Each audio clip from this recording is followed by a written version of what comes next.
ഈ വാഹനം ഈ വാഹനത്തിന്റെ RC എൻ്റെ പേരിലാണ് ഉള്ളത്. അപ്പോൾ ഞാനും ജ്യേഷ്ഠനും വാപ്പ ഉള്ള കാലം മുതലേ ഞങ്ങൾ വാപ്പൻ്റെ കൂടെ ആയിരുന്നു. അതിന് ശേഷം ഞങ്ങൾ കച്ചവടം ഒരുമിച്ച് തന്നെ ചെയ്യുന്നത്. അപ്പോൾ പല ഈ ഇതിൽ ഈ വാഹനം എൻ്റെതും ജ്യേഷ്ഠൻ്റെതും കൂടിയാണ് ഈ വാഹനം. അപ്പോൾ അതാണ് അതിൻ്റെ ഒരു ക്ലാരിഫിക്കേഷൻ. ഞങ്ങൾ എല്ലാ ബിസിനസ്സും ഞങ്ങൾ ഒരുമിച്ച് തന്നെ ചെയ്യുന്നത്. ഫസ്റ്റ് ഓഫ് ഓൾ എനിക്കൊരു മീഡിയൻ്റെ മുന്നിൽ വന്നിട്ട് പറയാൻ അറിയില്ല. അപ്പോൾ അതിൻ്റെ കുറേ അപാകതകൾ നിങ്ങൾക്ക് ഉണ്ടാവും. അപ്പോൾ ജ്യേഷ്ഠൻ്റെ ഭാഗത്ത് നിന്ന് എന്തുണ്ടോ അത് ജ്യേഷ്ഠനും പറയും.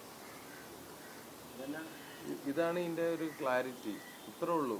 നമ്മൾ ഒരു ഫാദറിൻ്റെ ബിസിനസ്സാണ്. മൊത്തം പ്രോപ്പർട്ടി നമ്മൾ 4 മക്കളാണ്. 4 മക്കളെ നമ്മളതൊന്നും ഡിവൈഡ് ചെയ്തിട്ടില്ല. അപ്പം എന്താ പറഞ്ഞു കഴിഞ്ഞാൽ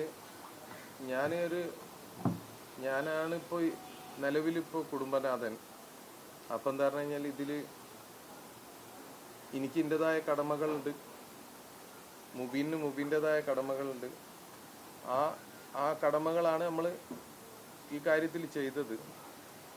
വാഹനങ്ങളൊക്കെ നമ്മൾ വാങ്ങൽ മുബീൻ്റെ പേരിലാണ്. കാരണം എന്ന് പറഞ്ഞു കഴിഞ്ഞാൽ ഇൻ കേസ് എന്തെങ്കിലും അങ്ങോട്ടോ ആക്സിഡൻറ്റോ കാര്യങ്ങളൊക്കെ ഉണ്ട്, ഓനക്കാണ് കൂടുതൽ യാത്ര ചെയ്യാൻ പറ്റുക. ഞാൻ അതിൽ കുറച്ച് പിന്നോട്ടാണ്. അപ്പം വാഹനങ്ങളൊക്കെ ഓൻ്റെ പേരിലാണ് ഉള്ളത്. ഇതൊക്കെ നമ്മളെ ഫാമിലി ബിസിനസ്സാണ്. അപ്പോൾ ഈ ബിസിനസ്സിൽ വേറെ ഇതിനെ എന്താ പറഞ്ഞു കഴിഞ്ഞാൽ വേറൊരു തരത്തിലേക്ക് ആര് ഇതാക്കിയിട്ടും കാര്യമില്ല. നമ്മൾ കുടുംബം ഒറ്റക്കെട്ടാണ് ഈ വിഷയത്തിൽ. ആ വിഷയത്തിൻ്റെ കാര്യത്തിൽ ഇതാണ് ക്ലാരിറ്റി ഉള്ളത്.